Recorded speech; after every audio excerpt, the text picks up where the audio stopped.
Y yo en ambas conversaciones noté al presidente muy seguro, muy convencido de que efectivamente lo iban a vacar.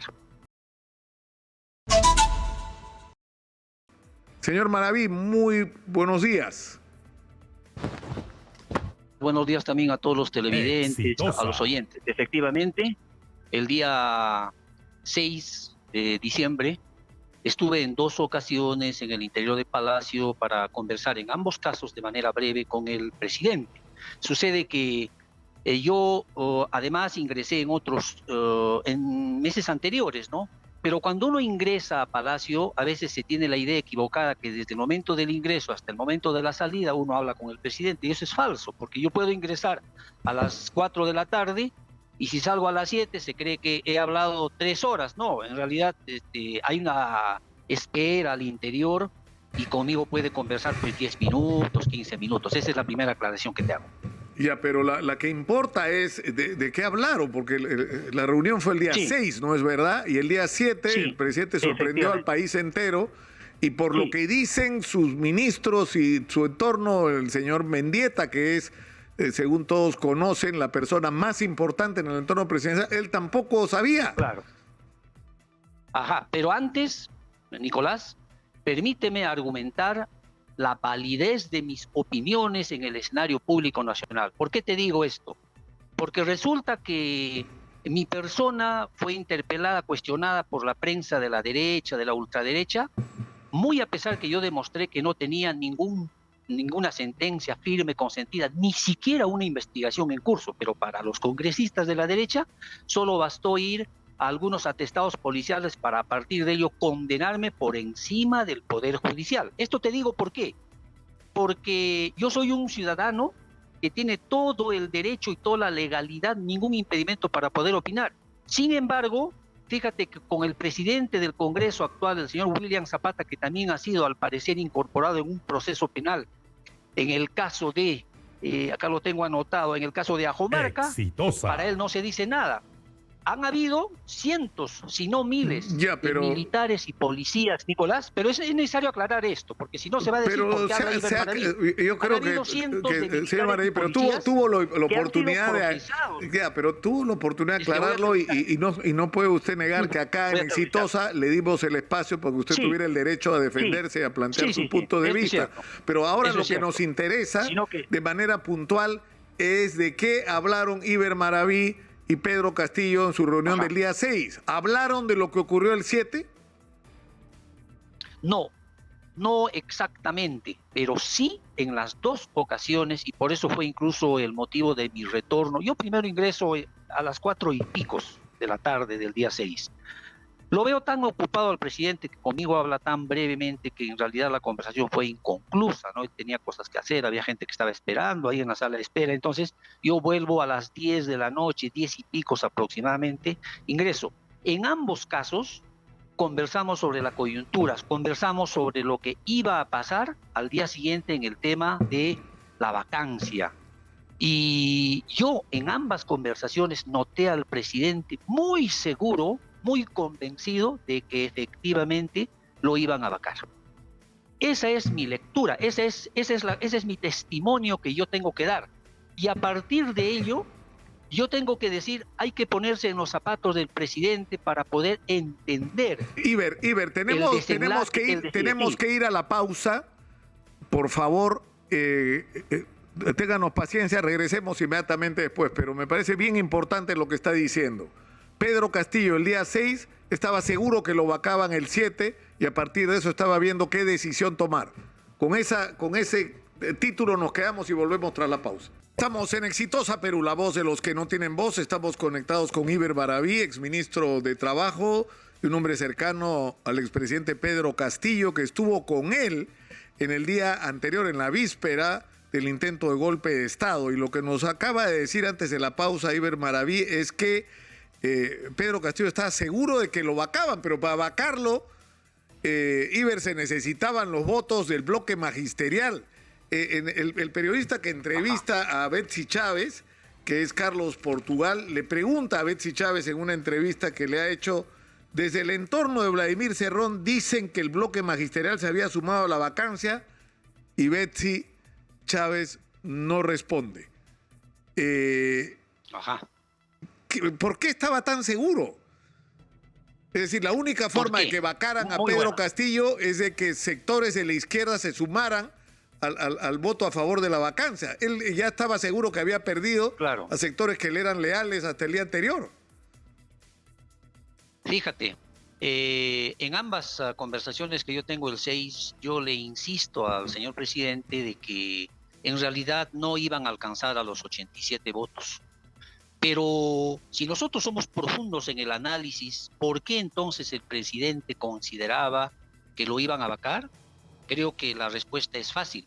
La sinuosidad, el oportunismo, la traición, el cálculo político, las ansias de repartija que han tenido incluso algunos profesores probablemente del bloque magisterial, incluidos los de Perú Libre, obviamente no garantizaban para el presidente Pedro Castillo que estos a la hora de votar efectivamente se pongan al lado del pueblo, al lado de la democracia y más bien terminen dándole la razón a la derecha ultraderecha solamente por cuidar sus puestos de trabajo. Recuérdese, Nicolás, que dentro de los 73 votos de admisión que se ha tenido a la tercera moción de vacancia, hay varios que lamentablemente han traicionado al presidente Castillo. Entonces, él, cuando yo le decía que no creo, yo le dije a él, incluso hasta por oportunismo, por acomodamiento, parece que esos del bloque magisterial o de Perú Libre o de fuerzas afines que antes lo han respaldado a él, lo que quieren es presionarte seguramente para que tú puedas ceder, ¿no? Él me dijo, no, están confabulando, están poniéndose de acuerdo. E incluso me dijo, no, bueno, en el caso de que incluso no fuera vacado, de inmediato desde el día siguiente empezarían a armar y a orquestar el tema de su inhabilitación como plan B y también el tema de adelanto de elecciones. Entonces, si uno se pone en el zapato del expresidente pero ¿cuál era la teoría, Iber? Ya no confiaba. Pero la teoría, ¿cuál era? De que se había, es decir, porque si vacaban a Castillo y inhabilitaban a Dina Boluarte, lo que tenía que haber era adelanto de elecciones. Y la única manera de que eso no ocurra es que se quede Dina Boluarte. Y eso ocurrió el día lunes. Lunes. Pero ¿cuál era la teoría? De que ya se habían puesto de acuerdo para quedarse. Lo que hemos conversado es lo siguiente, de que si Dina Boluarte, y eso también él asintió, ¿no? Ese análisis, él mismo también sí dijo que sí, de que si entraba Dina Boluarte luego de que lo vacaran en una confabulación generalizada, incluso con traición de los que antes lo apoyaban en el Congreso, Dina Boluarte no iba a gobernar pues para el pueblo. A Dina Boluarte lo único que le quedaba era aliarse con la derecha y probablemente traerse abajo y darle más poder a esa derecha y ultraderecha, que además lo va a tener solamente un tiempo, porque el objetivo central que tiene la derecha y ultraderecha es controlar, personificado en uno de sus cuadros que tiene en el Congreso, que puede ser este señor, el presidente del Congreso, u otro. En ese sentido, yo creo, esa es mi opinión, creo que el presidente Pedro Castillo, tomando una decisión política, incluso asumiendo las consecuencias de sus actos, que luego se determinarán en el fuero judicial o la instancia que corresponda, y él, asistido por supuesto con sus abogados, obviamente tendrá que asumir las consecuencias de una inmolación. Pero le dijo, yo no voy a dejar que me vaquen, yo cierro el Congreso mañana, lo dijo, voy a disolver el Congreso. No me dijo eso textualmente, pero lo vi tan decepcionado, no solo de la actitud permanente de la derecha, de la ultraderecha, sino también de aquellos que solamente por cuidar su sueldo mensual, estamos hablando de los llamados congresistas de izquierda, que seguramente se habrán hipotecado económicamente, pues no sé, en algunas cosas, que ya han sacado su cuenta de que el dinero que van a ganar hasta el 2016 seguramente ya está asegurado, ¿no? Para algunos beneficios personales, familiares, quién sabe. Entonces, por eso son capaces de traicionar a un presidente, a pesar que varios profesores del bloque magisterial sabían que su presencia en el Congreso era para defender la causa del pueblo, incluso a costa de perder su puesto de trabajo. Es decir, la decisión que tomó Pedro Castillo es porque estaba convencido de que lo iban o a vacar o inhabilitar de todos modos y que para eso contaban con el apoyo de parte de la gente del bloque magisterial. Sí, sí, ya no confiaron, por eso yo tengo que discrepar públicamente con las declaraciones del señor Guido, del congresista Guido Bellido y de otros, ¿no? Que dicen, ¿no? ¿Quién le ha engañado al presidente? Que lo iban a vacar, si no iban a alcanzar los 87. ¿Quién lo ha engañado? Lo han engañado los traidores que han estado mintiendo reiteradamente, han estado presionando al presidente seguramente por controlar algunos ministerios y el presidente ha dejado de creerles. Y en esta hora no. Ahora, ¿se puede decir verdad, quién? El presidente ha estado convencido de que lo iban a vacar. Señor Maraví, ¿quién? ¿Hay nombres? ¿Hay algún nombre que el presidente haya citado? ¿Quién le dijo? Porque tiene que haber nombrado a alguien. ¿Este me ha traicionado o no? Estoy hablando... No, yo estoy hablando en términos generales. Revísese nomás la lista de esos 77 que, por ejemplo, han votado a favor de la admisión de la tercera vacancia. Revísese cuando el presidente presenta la cuestión de confianza por el tema de el proyecto de ley para dejar sin efecto la ley 31355 primero y después el tema del referéndum. ¿Cómo han reaccionado algunos congresistas del bloque magisterial? ¿No le amenazaron al presidente? ¿No le dijeron eso es golpismo? No podemos cerrar el Congreso, cuando a los primeros meses de haber entrado al Congreso ellos mismos decían que se cierre el Congreso, que se cierre el Congreso. Por eso acá ahora, pero lo que yo no entiendo, económicos de algunos congresistas. O sea, Pedro Castillo estaba decidido a hacer cualquier cosa con tal de impedir que lo vaquen, pero ¿qué pensaba él? ¿Que él iba a dar un discurso como el de Fujimori disolviendo el Congreso y que iba a tener el respaldo de las Fuerzas Armadas y de la policía y que iba a tener a la gente en la calle apoyándolo? ¿Eso pensó? ¿A esa decisión? No, a mí él personalmente no me ha dicho cuál era el siguiente paso, pero lo vi molesto, decepcionado, en una situación muy, muy especial, en el cual, reitero una vez más, yo le dije, ¿no? Pero hasta por oportunismo seguramente te van a apoyar pues algunos, ¿no? Con tal que no se cierre el Congreso y que se garantice el statu quo. Pero él decía, no, todo está arreglado, todos al final van a vacarme y va a tomar el control del país la derecha, llámese Congreso o llámese pues con el tema de la señora Dina Boluarte, que no tiene otra salida que sino convivir con la derecha para mantenerse en el cargo. Ahora, sobre el tema de las Fuerzas Armadas, sobre el tema de la Policía Nacional, permíteme decir un asunto importante, Nicolás. Es falso que el ejército, esa es mi opinión, y si por dar esa opinión quieren venir a mí, detenerme, etcétera, háganlo, que con los brazos abiertos los espero. Yo estoy en Ayacucho en estos momentos, Nicolás. Es falso que las Fuerzas Armadas iban a asumir constitucionalmente la defensa de la democracia si es que el Ejecutivo planteaba dos cuestiones de confianza ceñidas a la Constitución que tienen que ver con el tema de políticas de gobierno. Si lo hacía, las Fuerzas Armadas se iban a poner de parte del Congreso y se iban a negar de ejecutar. ¿Por qué? Porque al fin y al cabo hay también un tribunal constitucional que está colocado por el Congreso y en correspondencia a ellos le han dado la razón en validar esta ley supuestamente de desarrollo constitucional sobre ya el impedimento de hacer cuestiones de confianza o sobre el tema de negarle al pueblo el derecho al referéndum. Entonces, por eso, ahora cuando el ejército sale, ¿no? Y se pintan de patrióticos para decir hemos defendido la democracia. Señor, ustedes en cualquier caso están defendiendo los intereses del Congreso de la República, los intereses de la derecha, de la ultraderecha. Claro, por pero eso no yo se... digo una cosa... O sea, lo que tenemos al frente no es algo que de repente, que Castillo pensaba que iba a pasar, que si, o sea, el mensaje que han dado las Fuerzas Armadas y la Policía Nacional ha sido muy claro, que ellos se supeditan al orden constitucional y que el procedimiento para cerrar el Congreso es el que manda la Constitución. Dos cuestiones de confianza que no se han aplicado en este caso. Desde el punto de vista estrictamente constitucional es impecable y lo que hace, o sea, lo que te lleva a pensar es que si se hubiera procedido con las dos cuestiones de confianza, las Fuerzas Armadas iban a avalar ese procedimiento porque era constitucional, pero lo que hizo Castillo era totalmente inconstitucional. Pues lo otro es una suposición, falso. Lo otro es esto es una realidad. Falso, Nicolás. No iban a avalar, ¿por qué? Porque estas dos cuestiones de confianza ceñidas a la Constitución iba a ser rechazado, negado como tales por el Congreso. Entonces pero no había ejército, manera, pues, si Betsy Chávez se presenta, ya, pero si el presidente pone a Betsy Chávez y le niegan la investidura, es uno negado, y ahí el presidente ponía a Bermejo y le negaban a Bermejo, eran dos.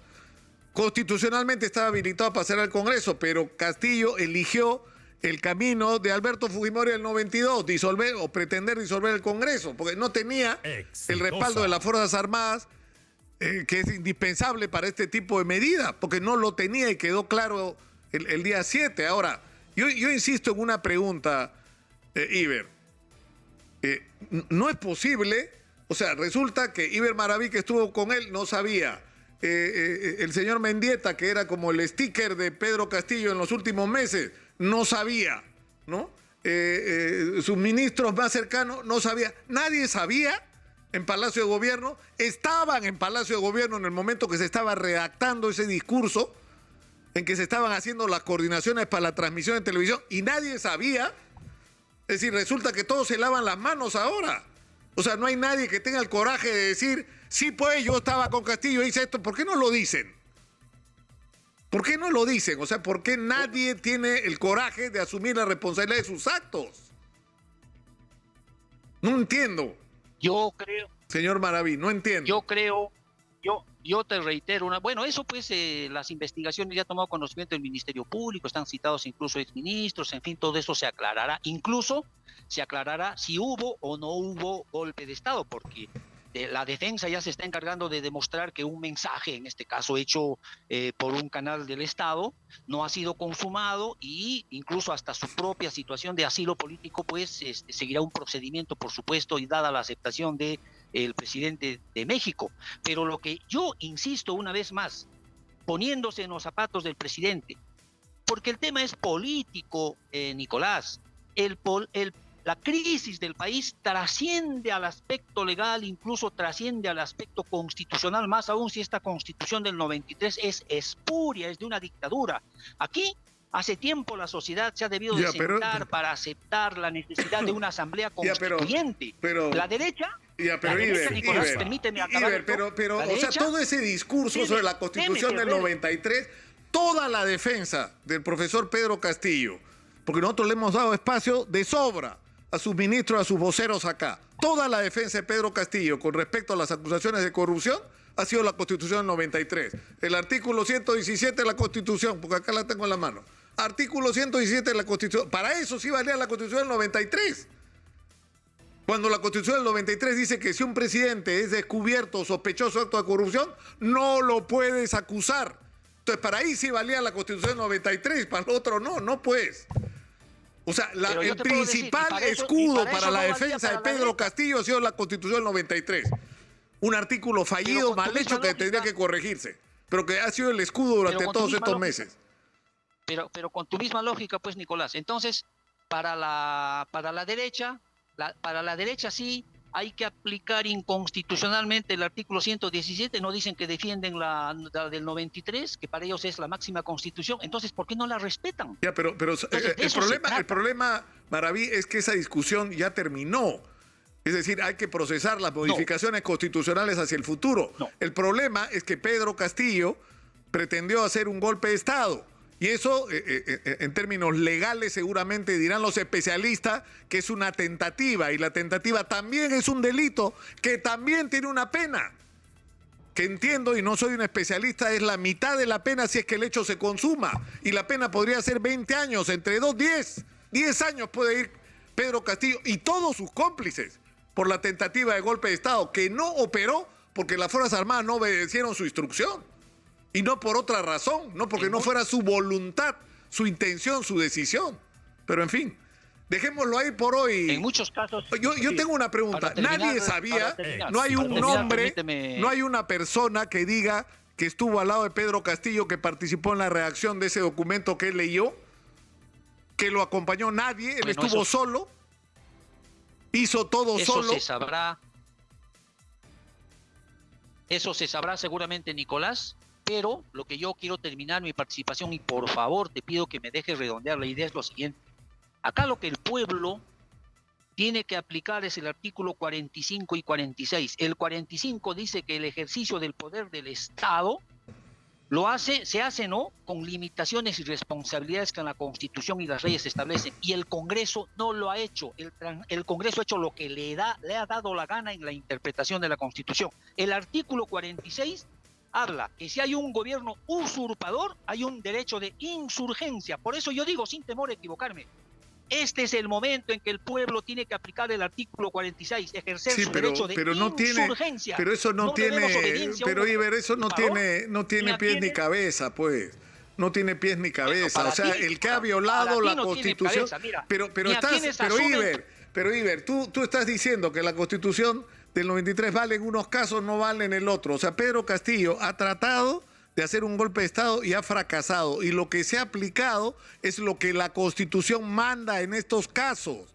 El gobierno de la señora Dina Boluarte es legítimo constitucionalmente. Y el Congreso que en este momento está instalado en el Parlamento, que a mí no me gusta, es un Congreso que fue electo constitucional y legalmente en las urnas, que está desacreditado políticamente, que tal vez la mejor salida política para el país era el adelanto de elecciones y acabar con todo esto, seguramente, pero que tienen legitimidad, o sea, legalmente, que son legales, eso es una cosa que está fuera de discusión. Que haya perdido legitimidad ante la sociedad es otra.